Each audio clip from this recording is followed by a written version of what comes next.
Episode 2. You are the only poster on 4chan.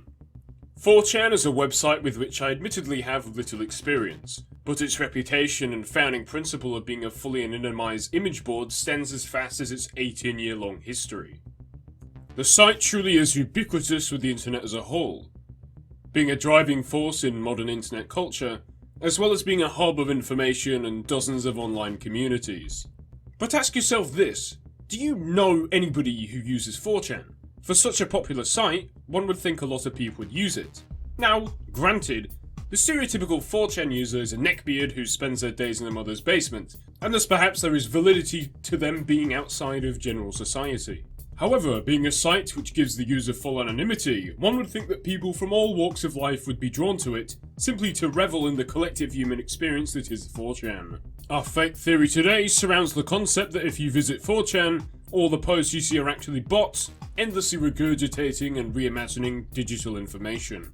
When one visits 4chan, they are met with a cacophony which can be perhaps difficult to dull down. But one thing is for certain, despite the anonymous nature of the site, there is often a prevailing narrative, and a collective approach to the world in terms of humour, politics and culture. Is this natural human behaviour, especially considering the anonymous nature of the site, allowing anyone to say what they want?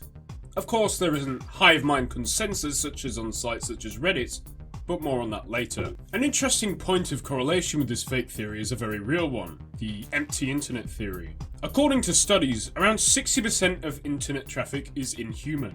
This terrifying statistic becoming ever more prominent in recent years coincides with the centralization of the internet. In the late 90s and early 2000s, digitalized information was spread over numerous smaller pages, usually owned by individuals simply testing out this strange new frontier.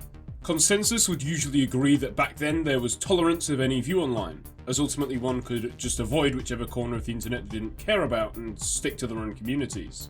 But as time went on and large corporations realised the immensely lucrative nature of the internet, especially pertaining to social media, users began to centralise around much bigger sites. Think Facebook, Twitter, Reddit, etc. Narratives stuck faster and far larger echo chamber type systems emerged. The contributing factor to this, however, may be the proliferation of botnets. In order to garner the most traffic for whatever purpose, mainly monetary gain, bots are likely to stick to particular trends and repeat similar information, thus retroactively explaining the centralization of the internet and the congregation of its users. Perhaps this would not have been the destiny of the internet had it not been for such developments. 4chan, for its popularity, thus seems out of place when considering the unorthodox nature of its anonymous fundamentals and views shared. However, perhaps this is the ultimate purpose of the botnet, keeping certain people using more mainstream sites, and the more perverse on the underground sites. Naturally, both serve the same purpose. The idea of bots being so proliferated on the site would make 4chan's age appear more logical. Few websites come close to the longevity of 4chan, and perhaps one has to ask whether people would truly be loyal to a random online image board for such an immense period of time. Conversely, the age would have allowed a potential 4chan botnet to grow in its stead in both size and intelligence. Nearly 2 decades of constantly processing the internet's data is likely to have created an extremely lifelike and complex system, but also one that, in talking to itself, constantly repeats the same information. Inexplicably, this feedback loop rested on the topic of traps.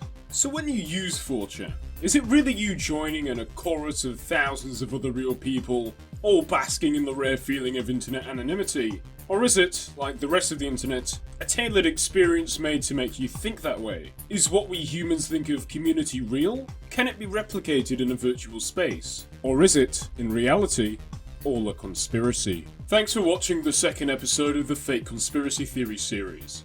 Remember to leave your own fake conspiracies in the comments below, and see you next time.